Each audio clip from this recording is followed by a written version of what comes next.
தேவன் மகன் முள்முடி சுமந்தான் இவனல்லவா அருள்நாயகன்.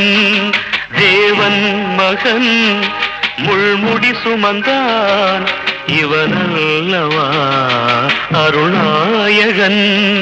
பொன்னேனி வண்ணம் செந்நீரிலே தள்ளாடிச் செல்லும் இந்நாளிலே காணும் யாரும் கண்ணீரிலே. தேவன் மகன் முள்முடி சுமந்தான்